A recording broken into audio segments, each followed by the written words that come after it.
Hi dear students, welcome to the chapter second era of one party dominance। तो ये आपका जो है इंडियन पॉलिटिक्स का सेकंड चैप्टर है।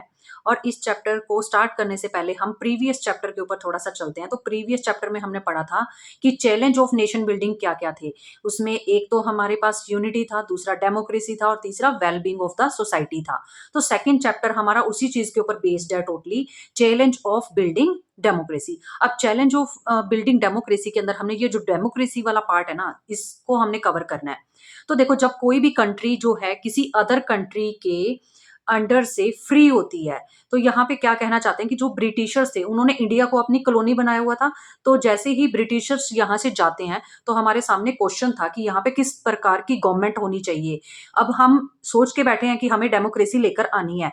अगर वर्ल्ड वाइड अगर ये सिचुएशन हो, अगर वर्ल्ड वाइड ये सिनेरियो हम ये देखते हैं, तो हमें ये पता चलता है कि बहुत सारी कंट्रीज जो हैं वो ये कहती हैं कि पोस्ट कॉलोनियल जो गवर्नमेंट होती है ना, जब हम किसी की कॉलोनी होते हैं उसके बाद की जो गवर्नमेंट है, जब हम फ्री हो जाते हैं तो नॉन डेमोक्रेटिक रूल होना चाहिए। ये जो नॉन डेमोक्रेटिक गवर्नमेंट होती है, ये क्या काम कर सकती है? एक तो ये यूनिटी को बना के रखेगी, और दूसरा ये है कि अगर अलग अलग टाइप के कल्चर हैं उनके अंदर कोई कन्फ्लिक्ट आ जाता है, कोई मतभेद आ जाता है, तो उस कन्फ्लिक्ट को ये दूर कर देती है। तो इस तरीके से हम देख सकते हैं कि नॉन डेमोक्रेटिक गवर्नमेंट अगर हम लेकर आते हैं तो किस टाइप की गवर्नमेंट होगी। या तो नॉमिनल डेमोक्रेसी होगी, सिर्फ नाम की डेमोक्रेसी होगी, ठीक है, और पूरा का पूरा जो सिस्टम है वो एक मोनार्की सिस्टम की तरह चलेगा। दूसरा है वन पार्टी रूल, सिर्फ एक ही पॉलिटिकल पार्टी होनी चाहिए, वो ही कंट्री के अंदर बार बार इलेक्ट होके वो ही आती जाएगी। तीसरा है आर्मी रूल, या फिर आर्मी रूल हो जाना चाहिए जिससे कि आर्मी ही सारा कुछ देखेगी। तो इस तरीके से ये आ जाएगा आपका नॉन डेमोक्रेटिक गवर्नमेंट। अब ये हम ये नहीं कह रहे कि सिर्फ इंडिया के अंदर हम ये लेकर आएंगे, हम जस्ट उस टाइम की बात कर रहे हैं कि वर्ल्ड वाइड लोग क्या सोचते हैं, पोस्ट कॉलोनियल गवर्नमेंट कैसी होनी चाहिए, ठीक है। और बाद में क्या है, प्रॉमिस कर दिया जाता है कि डेमोक्रेसी धीरे धीरे ले आएंगे, बट जहां पे एक बार नॉन डेमोक्रेटिक गवर्नमेंट आ जाती है वहां पे इम्पॉसिबल हो जाता है डेमोक्रेसी को लेकर आना। अब यहाँ पर जो इंडिया है, इंडिया ने अपना डिसीजन ले लिया है। इंडिया कहता है कि मैं तो डेमोक्रेसी लेकर आऊंगा, ठीक है। इससे क्या है, सभी लोगों की जो प्रॉब्लम्स हैं वो सॉल्व होंगी। दूसरा ये नहीं है कि जो पॉलिटिकल पार्टीज हैं उनके पास पावर आ जाएगी या फिर वो कंपटीशन करके मतलब आगे आ जाएंगी, जो अच्छा काम करेंगी वो ही एग्जिस्टेंस के अंदर रहेंगी। इसके साथ साथ जो है पब्लिक का इंटरेस्ट भी बना रहता है कि अगर एक पॉलिटिकल पार्टी अच्छे से काम नहीं कर रही तो कोई अदर पार्टी को हम क्या है इलेक्ट करके मतलब पावर के अंदर लेकर आ सकते हैं। तो इंडिया ने यहाँ पे डिसीजन ले लिया है कि हमको क्या है, डेमोक्रेसी लेकर आनी है। अब जब हमने डिसीजन ले लिया कि हम डेमोक्रेसी लेकर आने वाले हैं, तो उसके लिए सबसे पहले हम अपना कॉन्स्टिट्यूशन तैयार करते हैं कि कॉन्स्टिट्यूशन के अकॉर्डिंग ही हमारी कंट्री की जो गवर्नमेंट है वो रन करेगी, रूल करेगी। तो जो हमारा कॉन्स्टिट्यूशन है वो जो है हम उसको अडॉप्ट करते हैं 26 नवंबर 1949। ये अडॉप्ट करने की डेट है इसकी 26 नवंबर 1949। देन इसके ऊपर हम साइन करते हैं 2 दिन पहले, जो है इफेक्ट मतलब लागू होने से पहले 2 दिन पहले सारे के सारे जो भी लोग इसको तैयार करते हैं वो इस पे साइन करते हैं 24 जनवरी 1950 के अंदर, 1950 में, ठीक है। फिर इफेक्ट के अंदर हमारा कॉन्स्टिट्यूशन कब आ जाता है, जैसे कि 26 जनवरी 1950, 26 जनवरी 1950 को, ठीक है, लागू हो जाता है। अडॉप्ट हम करते हैं 26 नवंबर 1949 को, साइन करते हैं 24 जनवरी 1950, सिर्फ 2 दिन का ही फर्क है, ठीक है। और यहाँ पे जो है आपका देखो 49 चल रहा है, यहाँ पे 50, जस्ट क्या है आपको दिसंबर और जैन के अंदर ये जो है लागू कर दिया जाता है। अब क्या होता है, जब हमारा कॉन्स्टिट्यूशन बन के तैयार हो जाता है तो उस टाइम पे हमारी जो है इंटरीम गवर्नमेंट चल रही थी।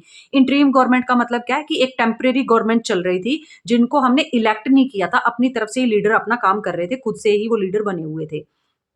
देन अब हम ये डिसीजन लेते हैं कि हमें तो इलेक्टेड गवर्नमेंट चाहिए। तो इलेक्टेड गवर्नमेंट अगर चाहिए तो उसके लिए वोटिंग सिस्टम भी तो होना चाहिए ना, वोट्स डलेंगे तभी तो पता चलेगा कि कौन सा लीडर विन हुआ है। तो अब यहाँ पे क्या है, उसके लिए हम क्या है, वोटिंग सिस्टम चलाने से पहले हम एक इलेक्शन कमीशन बनाएंगे, जो कि जनवरी 1950 के अंदर इलेक्शन कमीशन बना के तैयार कर दिया गया, ठीक है। तो इसके जो फर्स्ट चीफ इलेक्शन कमिश्नर थे, very very important question, Sukumar Sen. Sukumar Sen जो है इसके फर्स्ट क्या है, सीईसी मतलब चीफ इलेक्शन कमिश्नर जो है बनते हैं 1950 के अंदर, ये बनता है जनवरी में।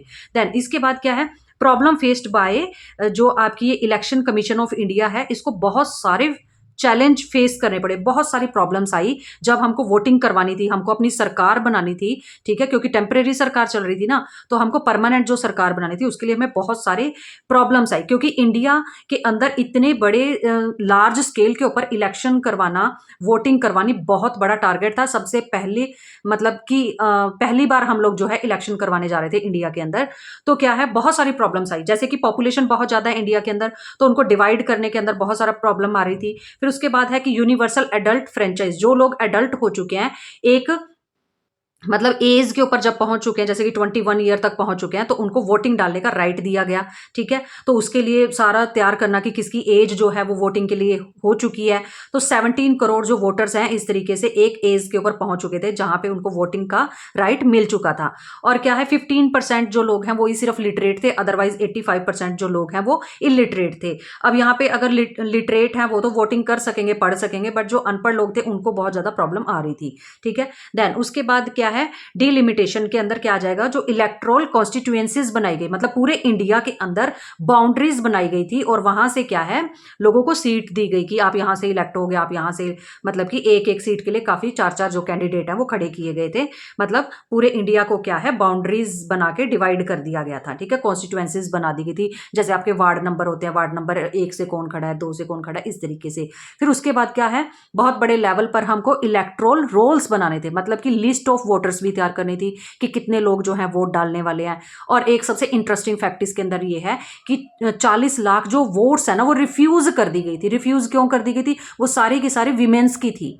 अब ये जो विमेंस की वोट्स थी ये क्या है उनके नाम से नहीं बनाई गई थी, वहां पे लिखा था वाइफ ऑफ, मतलब जिसकी भी वाइफ है, ठीक है, डॉटर ऑफ जिसकी भी वो डॉटर है, तो इस तरीके से लिखा गया था। नेम नहीं डायरेक्टली लड़कियों का या लेडीज का लिखा गया था, तो बहुत बड़ी प्रॉब्लम आ रही थी। तो इसलिए क्या है इलेक्शन को पोस्टपोन भी किया गया था, 2 बार पोस्टपोन हुए थे इलेक्शन, उसके बाद इलेक्शन हुए थे। मतलब कोई ना कोई प्रॉब्लम आ ही रही थी इनको बार बार। फिर यहाँ पे बताया कि फर्स्ट टाइम इतने लार्ज स्केल के ऊपर इलेक्शन होने थे। यूरोप यूएसए के अंदर तो होते ही थे, बट इंडिया के अंदर डेमोक्रेसी के अंदर हमने इस चीज को प्रूव करके दिखाया कि इंडिया जैसी जो डेवलपिंग कंट्री है वो भी इतने बड़े लेवल के ऊपर इलेक्शन कंडक्ट कर सकती है।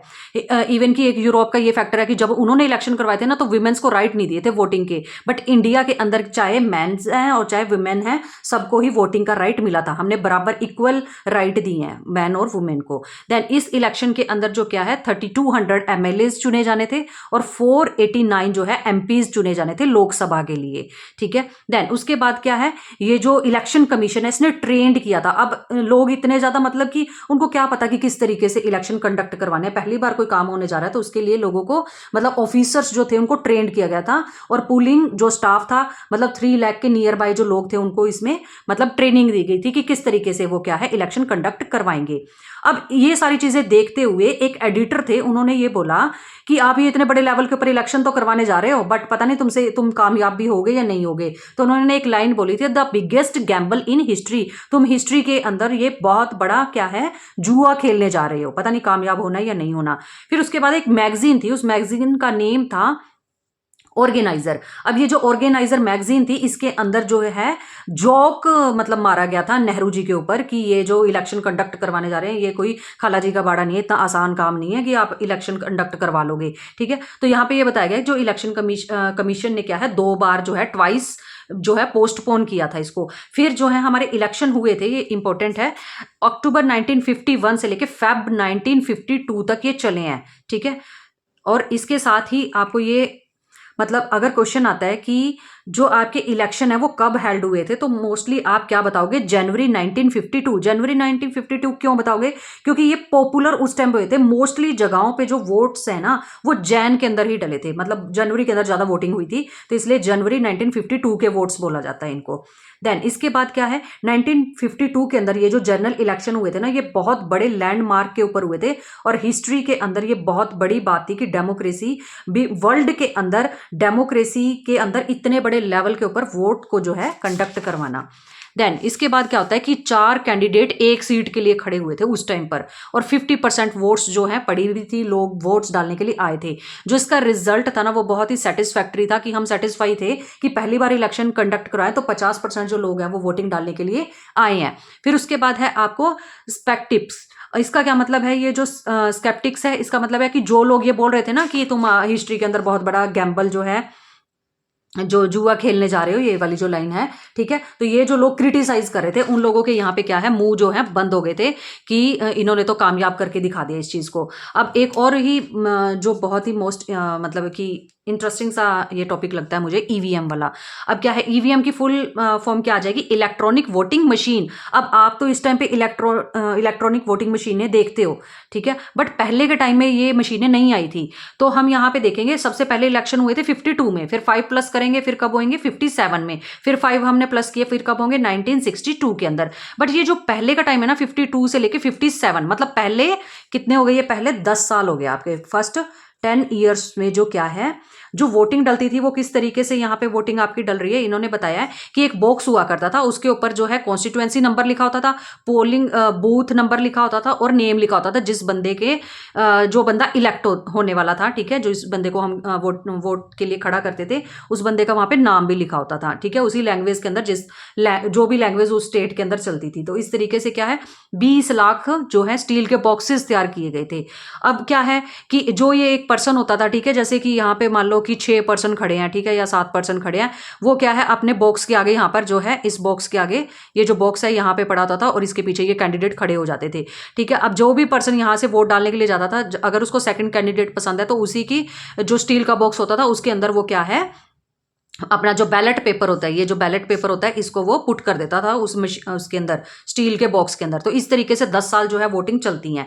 फिर क्या है, 1962 के अंदर जो वोटिंग होती है उसके अंदर हम थोड़ा सा सुधार करते हैं। ये जो बैलेट पेपर था ना, अब ये ब्लैंक नहीं रह गया, पहले ये ब्लैंक था, अब क्या कर दिया गया, यहाँ पे तो उसका नेम लिखा होता था कैंडिडेट का, ठीक है, इधर उसके सिंबल लिखे होते थे, ठीक है, कोई किसी भी पार्टी का है तो उस पार्टी का सिंबल यहाँ पे होता था। अब कोई भी पर्सन इधर से जैसे कि वोट डालने के लिए जा रहा है, ठीक है, तो क्या है कि वो किसी भी जो स्टील का बॉक्स है किसी में भी डाल सकता है, बट उसके अंदर क्या होगा कि जो भी कैंडिडेट उसको पसंद है उसके नाम के आगे उसको स्टैंप लगानी होती थी। स्टैंप लगा के इसको फोल्ड करके वो इसके अंदर जो ये बॉक्स होता था इसके अंदर डाल देते थे, ठीक है। तो ये जरूरी नहीं है कि हर एक पर्सन वहां पे खड़ा होगा उसके सामने जाके, ये सिस्टम जो है अब कैंसिल हो गया, ठीक है, और न्यू सिस्टम आ गया था, क्योंकि जब वो पर्ची खोल के वो बैलेट पेपर को वो जब खोल के देखेंगे तो पता ही चल जाएगा कि स्टैंप किस पे लगी हुई है, तो वो कैंडिडेट जो है जीत जाएगा। तो अब क्या होता है कि ये जो सिस्टम है ना आपका, जो 1962 में चला था स्टैंप वाला सिस्टम, एक चीज और याद रखनी है, ये 40 साल तक चला था, ठीक है। फिर 40 साल के बाद क्या होता है कि एंड ऑफ 1990s, ये इंपॉर्टेंट डेट्स हैं, आपको याद रखनी पड़ेगी। जो ईवीएम मशीन है वो इंडिया के अंदर मतलब कब आई हैं, तो एंड ऑफ 1990 के अंदर इंडिया के अंदर ईवीएम मशीन जो हैं आ जाती हैं, ठीक है। इसकी जगह जो स्टील बॉक्स की जगह जो ईवीएम मशीन ले लेती है, और देखते देखते पूरे नेशन वाइड, पूरे देश के अंदर 2004 के अंदर वोटिंग मशीन्स जो हैं, ईवीएम मशीनें जो हैं वो सारे इंडिया में फैल जाती हैं, ठीक है। अब इसके बाद क्या होता है, Congress dominance in first 3 general election. अब ये जो 3 जनरल इलेक्शन हुए हैं ना, 52, 57, 62 के अंदर 5-5 साल प्लस करते जाओ, तो इन तीनों ही मतलब 15 साल तक कांग्रेस ही जीतती है, ठीक है। तो इसका जो है, इसके बारे में यहाँ पे बात की गई है कि ये जो इन्होंने डोमिनेंस किया था वो किस तरीके से, सही तरीके से किया था या मतलब कुछ मतलब करप्शन वगैरह या ऐसा कुछ चला था, ऐसा कुछ भी नहीं था, ठीक है। ये बहुत ही लोगों की फेवरेट पार्टी थी, तो इसलिए क्या है, लोगों ने इस पार्टी को जो है रूल करवाया मतलब 15 साल तक। अब यहाँ पे बताया गया है कि ये जो जनरल इलेक्शन होते हैं इसमें कैसे डोमिनेंस कर रही है, इनको जो है 489 टोटल लोकसभा की सीट्स होती थी उस टाइम पे 52 के अंदर जब इलेक्शन हुए हैं 52 वाले, तो 364 सीट्स जो है वो जो कांग्रेस है जीत जाती है। देन उसके बाद क्या है कि जो इंडियन नेशनल कांग्रेस के अंदर जो भी पर्सन थे ना, जो भी लीडर थे, ठीक है, वो जो इंडियन नेशनल मूवमेंट चली थी, ब्रिटिशर्स को हमने इंडिया से बाहर निकालना था, तो वही लीडर जो है उस टाइम पे पहल कर रहे थे। तो इसलिए क्या है, लोगों की मनपसंद ये पॉलिटिकल पार्टी बन गई थी इंडियन नेशनल कांग्रेस, ठीक है। देन उसके बाद क्या है कि जो इंडियन नेशनल कांग्रेस है ये क्या है, वेल ऑर्गेनाइज्ड थी ऑल ओवर द कंट्री, पूरी कंट्री के अंदर क्या है, ये जो है वेल तरीके से मतलब वेल नोन थी और बहुत अच्छे से ऑर्गेनाइज की गई थी। इनके जो मेंबर है वो मतलब कि पूरी कंट्री के अंदर फैले हुए थे। तो नेहरू जो थे उस टाइम पे बहुत ज्यादा पॉपुलर लीडर भी थे, ठीक है, ये भी इनके जीतने का एक कारण है। First of the block advantage, एक इनको first of the block advantage ये मिली हुई थी कि ये सबसे पुरानी पार्टी थी। 1885 के अंदर जो 1850 के अंदर जो है कांग्रेस फॉर्म्ड हो चुकी थी, तो अब पुरानी पार्टी है, लोगों को मतलब ट्रस्ट था इस पार्टी के ऊपर। और ये जो पार्टी है ये क्या है, network to the local level, local level तक इन्होंने क्या है अपने कनेक्शन रखे हुए थे, लोगों की बातें सुनते थे, ये ऑल इंक्लूसिव नेचर, ठीक है। ये सारे के सारे क्या है कि इन्होंने हर एक टाइप के लोगों को, जो पीजेंट है, वर्कर है, ओनर है, हर किसी को अपनी पार्टी के अंदर शामिल किया हुआ था। ये एक रेनबो लाइक पार्टी थी, ठीक है। हर टाइप के लोग हैं, हर आइडियोलॉजी वाले लोग इस पार्टी के अंदर देखने को मिलते थे, तो लोग इस पार्टी को पसंद करते थे। फिर दूसरे नंबर पर जो है आपकी कम्युनिस्ट पार्टी ऑफ इंडिया, ये सेकंड लार्जेस्ट पार्टी थी इंडिया के अंदर। इसको सिर्फ 1952 के अंदर कितनी सीट्स मिलती हैं? 16 सीट्स ही ओनली मिलती हैं, ठीक है। तो ये विन नहीं कर पाती। अब जो कांग्रेस है पूरे इंडिया के अंदर जीत रही होती है, बस ट्रैवनकोर, मद्रास, उड़ीसा के अंदर ये जीत नहीं रही थी। बट एटलीस्ट क्या होता है वहां पर भी, क्या है, कोलिजन गवर्नमेंट ये फॉर्म करके कांग्रेस ही वहां पर आ जाती है, ठीक है। ये जो स्टेट्स हैं आप इनके नेम याद कर लेना।